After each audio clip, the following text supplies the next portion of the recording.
আসসালামু আলাইকুম। আজ আমার খুব পছন্দের একটা উদাহরণ আলোচনা করব। আপনাদের হাত উঁচু করাটা খুব জরুরি না, তবে আপনারা যদি করেন তাহলে আমার খুব ভালো লাগবে। কে কে আয়াতুল কুরসি জানেন? আয়াতুল কুরসি। গত বিকেলে যে উদাহরণটি আলোচনা করতে চেয়েছিলাম সেটা ছিল আয়াতুল কুরসি। চলুন আমরা একসাথে তেলাওয়াত করি। আউযু বিল্লাহি মিনাশ শাইতানির রাজীম।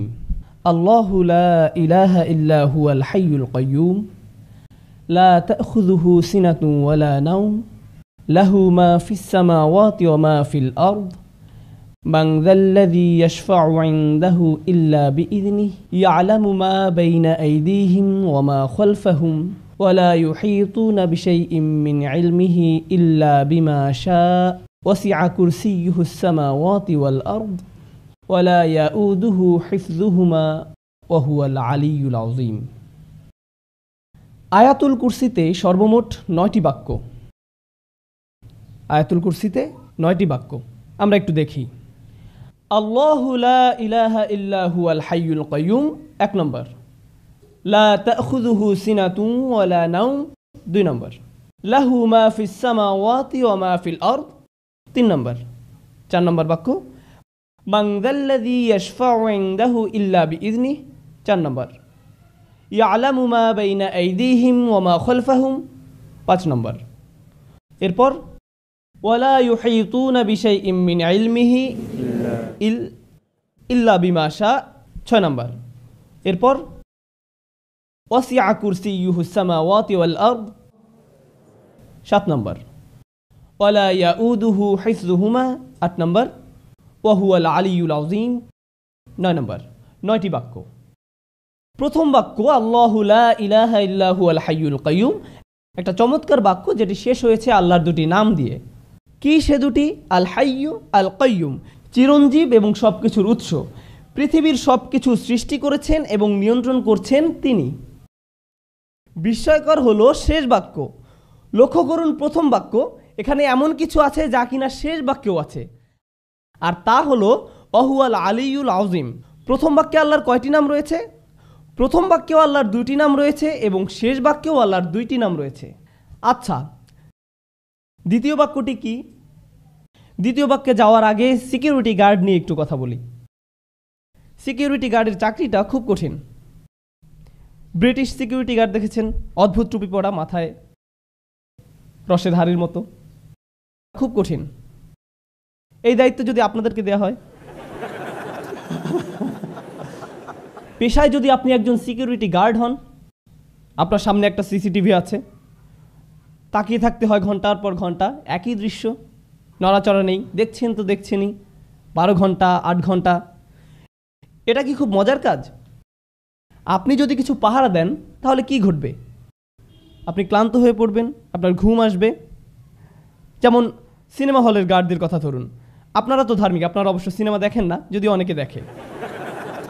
সিনেমা হলে যখন সিনেমা চলে, ভিতরে হয়তো কোনো মারপিটের দৃশ্য চলছে, বাইরে একজন সিকিউরিটি গার্ড আছেন, ভিতরে লোকেরা উপভোগ করছে, কিন্তু গার্ড ঝিমোচ্ছেন।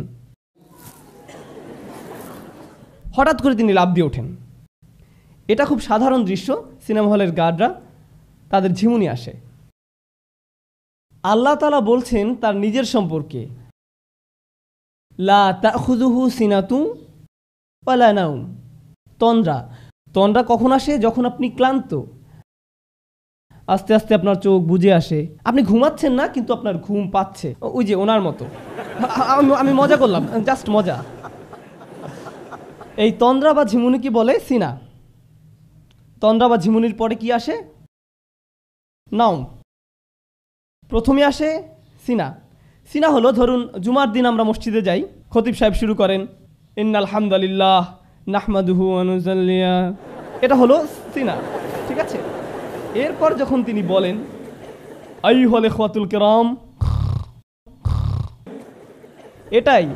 এটাই হলো নাওম। এটাই হলো নাওম। এই হলো মূল পার্থক্য সিনা এবং নাওমের মধ্যে, তন্দ্রা এবং ঘুমের মধ্যে।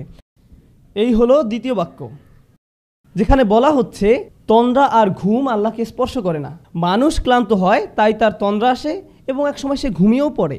আবার অনেক সময় আমরা বলি না না না আমি ঘুমাইনি, এমনি একটু চোখ বন্ধ করে রেখেছি, এখনই উঠে পড়ব। কিন্তু দেখতে দেখতে ঘুম, একদমই খবর নেই। ওকে, এই হলো ব্যাপার। সিনা বা তন্দ্রা নিয়ে আমার খুব ভালোই অভিজ্ঞতা আছে, কারণ পেশায় আমি একজন শিক্ষক। সুতরাং আপনিও যদি শিক্ষকতা করেন তাহলে আপনার ঘুমবিদ্যা বা ঘুম বিজ্ঞানের উপরে মোটামুটি একটা পিএইচডি হয়ে যাবে, কারণ সামনে থেকে আপনি সব ছাত্রের চেহারা দেখতে পান। মেটাল ডিটেক্টর দিয়ে মানুষের শরীর চেক করতে দেখেছেন নিশ্চয়ই, সেভাবে ছাত্রদের ব্রেনও আপনি চেক করতে পারবেন। ক্লাসের ফাঁকে ফাঁকে মাঝে মাঝে মাথাটা একটু উপর নিচ করে নিলেন। এই হলো দ্বিতীয় বাক্যের আলোচনা, ঘুম না ক্লান্তি ও ঘুম নিয়ে, তন্দ্রা এবং ঘুম সম্পর্কে। শেষ দিক থেকে দ্বিতীয় বাক্য কি? ওয়ালা ইয়াউদুহু হিফযুহুমা, আকাশ এবং জমিন পাহারা দিয়ে আল্লাহ ক্লান্ত হন না। যখন কেউ ক্লান্ত হয়ে যায় তখন তার তন্দ্রা আর ঘুম পায়। দ্বিতীয় বাক্যের সাথে শেষ দ্বিতীয় বাক্যের এই হলো চমৎকার মিল। লা তাখুযুহু সিনাতু ওয়ালা নাওম ওয়ালা ইয়াউদুহু হিফযুহুমা। আল্লাহ বলছেন লাহু মা ফিস সামাওয়াতি ওয়া মা ফিল আরদ, আসমান এবং জমিনে যা কিছু আছে সব তিনি নিয়ন্ত্রণ করেন। এই বিষয়ে কথা বলার আগে দুটি বাক্য, আল্লাহর দুটি নামের মধ্যে পার্থক্য বুঝতে হবে, মালিক এবং মালিক। আল্লাহর দুটি নাম মালিক ও মালিক, দুটি শব্দের মধ্যে পার্থক্য ধরতে পারলে আয়াতটা বুঝতে সহজ হবে, এই জন্যই বলা। মালিক শব্দের অর্থ অধিকারী, মালিক অর্থ অধিকারী, আর মালিক শব্দের অর্থ আগে একবার বলেছিলাম, মালিক অর্থ রাজা। রাজা আর অধিকারীর মধ্যে কোনো পার্থক্য আছে? আছে। আপনি আপনার কলমের মালিক, কিন্তু আপনি বলেন না যে আমি এই কলমের মহান রাজা। আপনি এমনটা করেন না, কারণ আপনি জানেন এটা একটি হাস্যকর কথা। বুঝতে পেরেছেন? মালিক হয় ছোট জিনিসের। আপনি হতে পারেন গাড়ির মালিক, কম্পিউটারের মালিক, মোবাইলের মালিক, কিন্তু আপনি এর রাজা নন। রাজত্ব শব্দ ব্যবহার হয় বড় কিছু বোঝাতে। এখানে আরেকটা সমস্যা, মালিকানা ব্যবহার হয় সম্পত্তির ক্ষেত্রে, এর ব্যবহার সম্পত্তির ক্ষেত্রে, কিন্তু রাজত্ব এমন নয়। আপনারা জানেন রাজা একখণ্ড জমি বা একটা গাছের উপর রাজা নন, তিনি একটি ভূখণ্ডের বসবাসকারী মানুষের রাজা। রাজত্ব একটা দেশের মানুষকে নিয়ন্ত্রণ করার জন্য, আর মালিকানা ব্যবহৃত হয় সম্পদের জন্য, দুইটা ভিন্ন জিনিস। এখন আল্লাহ বলছেন লাহু মা ফিস সামাওয়াতি ওয়া মা ফিল আরদ, আকাশ জমিনে যা কিছু আছে সব কিছুর মালিক তিনি। এখানে কিসের কথা বলা হয়েছে? মালিকানার কথা। এই বাক্যটা মালিকানা সম্পর্কিত, আর মালিকানা হয় ছোট জিনিসের, তার মানে প্রত্যেকটা ক্ষুদ্র জিনিসের মালিক আল্লাহ। ওকে, শেষ দিকের 3 নম্বর বাক্যটি কি কারো মনে আছে? ওয়াসিআ কুরসিয়ুহুস সামাওয়াতি ওয়াল আরদ, তার রাজত্ব কর্তৃত্ব আসমান জমিনের সব জায়গায়। যেখানে আল্লাহ বলছেন তার রাজত্ব সম্পর্কে, তার কর্তৃত্ব সম্পর্কে, একদিক থেকে আল্লাহ সব কিছুর মালিক, আবার সব কিছুর রাজা, সব কিছুই তাঁর নিয়ন্ত্রণে। মানুষ হয়তো শুধু কিছুর মালিক কিন্তু রাজা নয়, আবার হয়তো রাজা কিন্তু সকল কিছুর মালিক নয়। যেমন এখনও অনেক দেশে রাজতন্ত্র বা রাজা এই ব্যাপারগুলো আছে। ধরুন আপনি একটি দ্বীপের রাজা, তার মানে কি আপনি দ্বীপের সব কিছুর মালিক? না, বরং আল্লাহ সব কিছুর মালিক এবং সব কিছুর রাজা।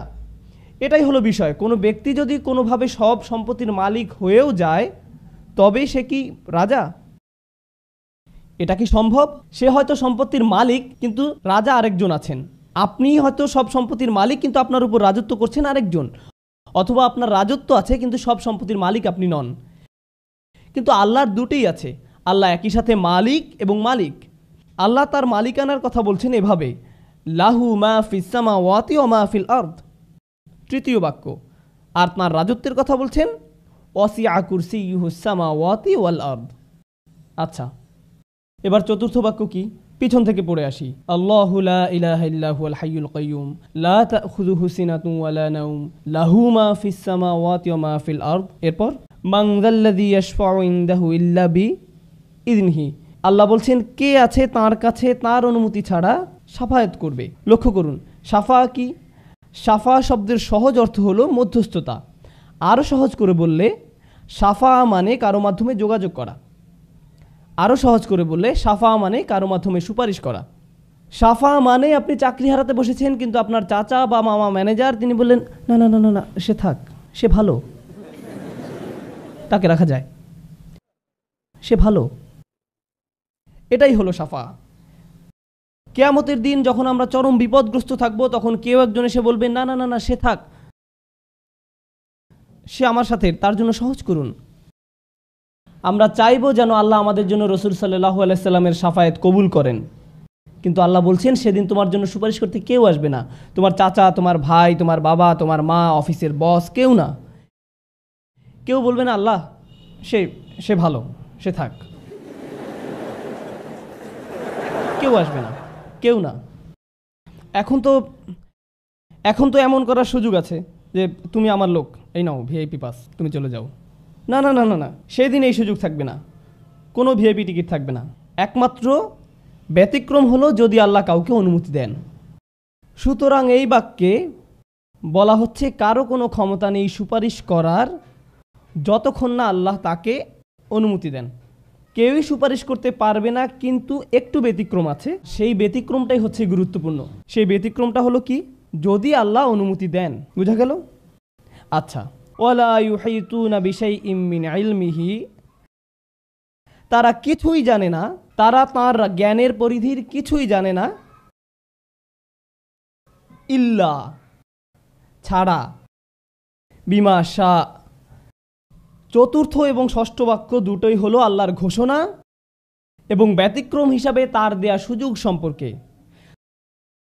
তার ঘোষণা হলো কারো সুপারিশ করার ক্ষমতা নেই, কিন্তু ব্যতিক্রম হলো যাকে আল্লাহ অনুমতি দেন। তাদের কোনো জ্ঞান নেই, কিন্তু ব্যতিক্রম হলো যাকে তিনি জ্ঞান দিতে চান সে।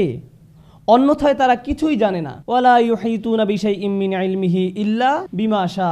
চতুর্থ আর ষষ্ঠ বাক্যের এই হলো চমৎকার মিল। প্রথম আর নবম বাক্য, দ্বিতীয় আর অষ্টম, তৃতীয় আর সপ্তম, চতুর্থ আর ষষ্ঠ।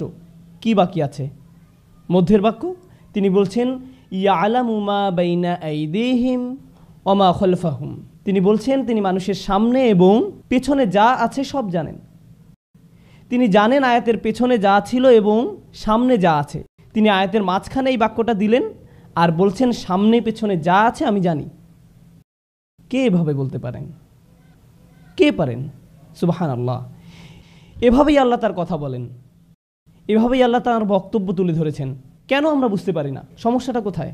কারণ আমরা কোরআনকে একটা সাধারণ বইয়ের মতো পড়ে যাই, আমরা একটা সাধারণ লেখার মতো পড়ে যাই। আমরা গণনা করি 1 2 3 4 5 6 7 8 9। সাহাবায়ে কেরামরা কি এমনটা করেছেন? নাকি রাসূল সাল্লাল্লাহু আলাইহি ওয়াসাল্লাম তাদেরকে বলেছেন লক্ষ্য করো বাক্য নম্বর 1, বাক্য নম্বর 9, 2 নম্বর আর 8 নম্বর, 3 নম্বর আর 7 নম্বর?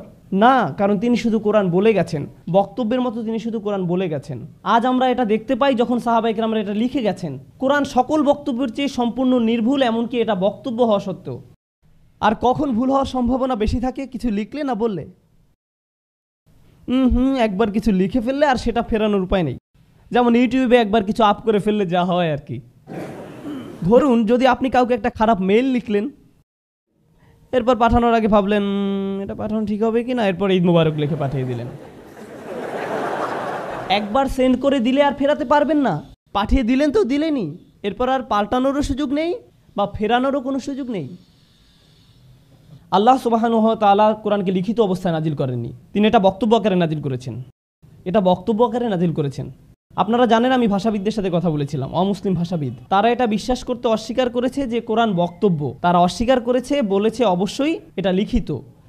আমি বললাম হ্যাঁ এটা লিখিত, তবে পৃথিবীতে না, এটা লাওহে মাহফুজে লিখিত আছে।